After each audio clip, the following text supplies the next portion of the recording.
So my dear friends, welcome back to this new session. मैं Deepankar sir आप सभी का फिर से एक बार इस सेशन में स्वागत कर रहा हूं। तो माय डियर फ्रेंड्स, हमारे पास में एक चैलेंजिंग प्रॉब्लम है, आपके सामने स्क्रीन में आप देख सकते हैं। ठीक है, बहुत ही अच्छा क्वेश्चन है। आप इस क्वेश्चन को शुरू से अंत तक देखना, इसके एक्सप्लेनेशन को। तो इस क्वेश्चन को जितने लोगों ने भी सॉल्व कर लिया अपने से, उनका कॉन्सेप्ट काफी अच्छा है। और अगर जो लोग सॉल्व नहीं कर पाए हैं तो वो इस सेशन को शुरू से अंत तक अच्छे से देखिए। इस क्वेश्चन के थ्रू आप बहुत सारे कॉन्सेप्ट्स सीख सकते हो। ठीक है। एंड माय डियर स्टूडेंट्स, मैं आप सभी स्टूडेंट से एक रिक्वेस्ट करूंगा कि अगर आपको ये एक्सप्लेनेशन और ये चैलेंजिंग प्रॉब्लम अच्छा लगे तो आप ये सेशन को लाइक एंड शेयर जरूर कर देना, ताकि हमें मोटिवेशन मिले, आपको मैक्सिमम कंटेंट हम इस चैनल पे प्रोवाइड कर सके। तो चलिए आपके सामने क्वेश्चन को हम लोग देखते हैं। एंड क्वेश्चन क्या है? क्वेश्चन आपके सामने दो इक्वेशन दिया हुआ है। ठीक है, ए बी रियल नंबर है, आपको ए और बी रियल नंबर है, और आपको इक्वेशन दिया हुआ है a cube minus six A square plus 15 A minus 21 equal to 0 and b cube minus six b square plus 15 b minus 7 equal to 0। ये दो इक्वेशन दिए हुए हैं, तो आपको ए प्लस बी का वैल्यू बताना है। अब देखिए ध्यान से, इस क्वेश्चन में क्या है, ये वाला part a cube minus six A square plus 15 a और ये वाला part b cube minus six b square plus 15 b, इस पार्ट में सिमिलरिटी है। क्या है बच्चों? सिमिलरिटी है। ठीक है, तो यानी सबसे पहले हम क्या करेंगे, इन दोनों को कुछ रीअरेंज करने का कोशिश करेंगे। अच्छा, एक बात गौर करिए, आपके सामने ए क्यूब है, ए क्यूब है ना, तो यानी कहीं ना कहीं मुझे ए माइनस कुछ क्यूब का होल होल क्यूब बनाना चाहिए, क्योंकि ए क्यूब है और आपको साथ में ए क्यूब माइनस कुछ है बन रहा है। फिर यहाँ पर मैं आपको a cube minus b cube minus three a b, इस तरह का फॉर्मूला सेट हो सकता है। तो सबसे पहले आप क्या करो, यहाँ पर आप लिखो A cube minus six A square plus 15 A minus 21 equal to 0। तो मैं अगर इसको ऐसे लिखूं my dear students, A cube minus, यहां पर देखो, आप यहां को 21 को 8 सब्ट्रैक्ट करोगे तो ए क्यूब माइनस 2 का होल क्यूब आ जाएगा, यानी ए क्यूब माइनस बी क्यूब और माइनस 3a इंटू 2, तो यहां पर 6a स्क्वायर का टर्म बन जाएगा। यानी आप इसको ऐसे करो, A cube minus 2 cube minus 3a B, तो 3ab कितना हो जाएगा 6a, और यहां पर में a का फैक्टर आएगा तो 6a स्क्वायर मिल गया, तो रीअरेंज हो रहा है। और माइनस यहां पर में कितना बनेगा 2b बनेगा, क्योंकि a cube minus b cube minus 3ab a minus b। तो यहां पर में आप गौर से देखिए, a cube minus 8 minus 6a square, ठीक है, माइनस 6a स्क्वायर, और यहां पर में कितना बन गया प्लस 12a, यानी आपको प्लस 3a, आपको यहां पर में हो गया प्लस 3 हो गया, है ना। और क्योंकि यहां पर में 4 इंटू थ्री, यहां पर में कितना हो रहा है प्लस 4 इंटू थ्री, 12 है प्लस 3 है 15 है। अच्छा, यहां पर में कितना है माय डियर फ्रेंड्स, यहां पर में आप देख सकते हो 3 है, और यहां पर में आपके पास में कितना हो गया 8 हो गया, यानी अभी भी हमारे पास में यहां पर में 13 सब्ट्रैक्ट हो रहा है। ठीक है, तो इसको अगर और रीअरेंज किया जाए तो यहां पर में ये वाला जो फैक्टर है, इस फैक्टर को हम राइट कर सकते हैं यहां पर में, इस फैक्टर को हम a माइनस 2 का whole cube, a cube minus b cube minus 3ab a minus b, plus यहां पर आप गौर करो एक चीज, यहां पर में 3 अगर कॉमन निकालेंगे तो एक फैक्टर a माइनस 2 बन सकता है, तो 3a माइनस 6, और यहाँ माइनस 6 माइनस 13 है, यानी माइनस 7 इक्वल टू 0। इसको एक नंबर इक्वेशन दे दिया। इसी तरह से ये जो दूसरा वाला इक्वेशन है, इसमें भी इस तरह का रीअरेंजमेंट होगा, b cube minus six b square plus 15b minus 7 equal to 0। इतना पार्ट तो कॉमन है, तो यहां पर भी हम इस तरह से लिख सकते हैं। देखो ध्यान से, अगर मैं ऐसा लिख दूं बी क्यूब माइनस 2 का whole cube minus 3 into b into 2 into b minus 2, तो b cube minus 8 minus 6b square, ठीक है, प्लस 12b, तो प्लस 12b, तो यहां पर में कितना हो जाएगा प्लस 12b, तो यहां पर में भी आप लिखोगे प्लस 3b, प्लस 3b, है ना। और यहां पर में कितना हो गया माइनस 8, तो माइनस 8 अगर आपको हो रहा है और आपको माइनस 7 है, तो यहां पर आपको लिखना पड़ेगा प्लस 1 इक्वल टू 0। ठीक है, b cube minus 8 minus 6b square plus 12b plus 3 15b and minus 8 plus 1 plus 7। अब अगर इसको फिर से आप यहाँ पर में अगर रीअरेंज करोगे तो आपको यहाँ पर में जो रिजल्ट मिलेगा b-2 का होल क्यूब, ठीक है, प्लस यहाँ पर गौर करिए, यहाँ पर में अगर आप 3b, अगर आप ये वाला फैक्टर लिखना चाहो 3 इंटू b-2, तो कितना हो जाएगा -6। तो आप यहाँ पर +6 ऐड करोगे तो +6 + 1 कितना हो गया +7 = 0। तो इस तरह का दो इक्वेशन आपको यहाँ पर में मिल गया। अब अगर आप इसको गौर करेंगे माय डियर स्टूडेंट्स, अब यहाँ पर में आप एक चीज गौर करो कि यहाँ पर में आप इसको ऐसे लिख सकते हो, यहाँ पर में ये वाला -7 इधर आएगा तो कितना होगा +7। तो आप इसको ऐसे लिख सकते हो a-2 का होल क्यूब प्लस 3a-2, इसका वैल्यू कितना हो गया +7।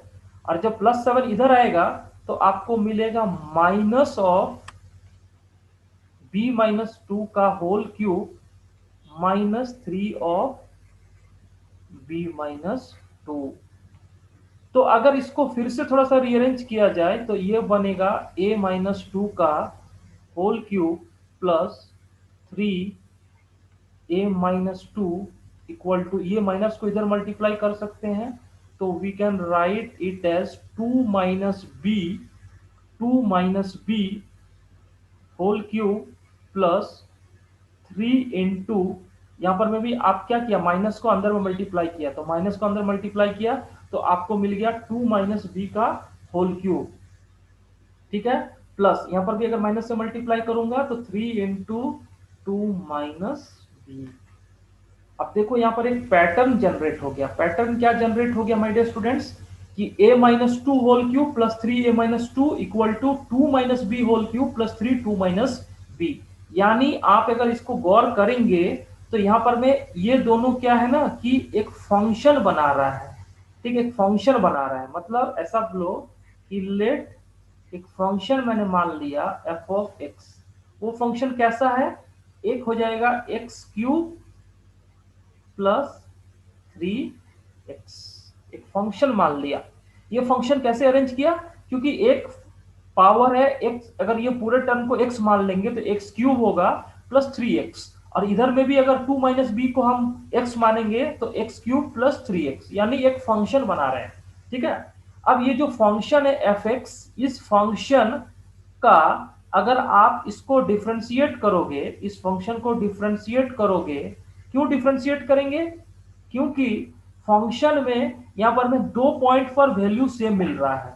तो फंक्शन में जब 2 पॉइंट पर सेम वैल्यू मिल रहा है तो फंक्शन में हम लोग even odd 1 1 onto check करते हैं, ठीक है। तो f' लिखोगे तो ये हो जाएगा 3x² plus 3 which is greater than 0, which is greater than 0 for all x belongs to real number. इसका मतलब क्या हो रहा है माय डियर स्टूडेंट्स, ये जो फंक्शन है, ये जो फंक्शन है f(x), ये कैसा फंक्शन है, इंक्रीजिंग फंक्शन है। और जब कोई फंक्शन पूरा इंक्रीजिंग होता है तो वो फंक्शन क्या हो जाता है 1 1, वो फंक्शन कैसा हो जाता है 1 1 हो जाता है। अब आप गौर से देखो ये जो रिजल्ट आपके पास में आया है, इसमें क्या हो रहा है कि फंक्शन का वैल्यू x = a-2 पर और x = 2 - b पर बराबर है। यानी आप अगर इसको ऐसे लिखोगे, ठीक है,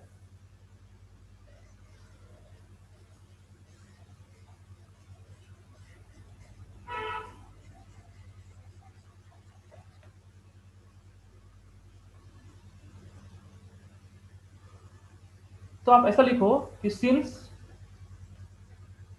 फंक्शन यानी f(x), ये कैसा फंक्शन है, ये 1 1 फंक्शन है।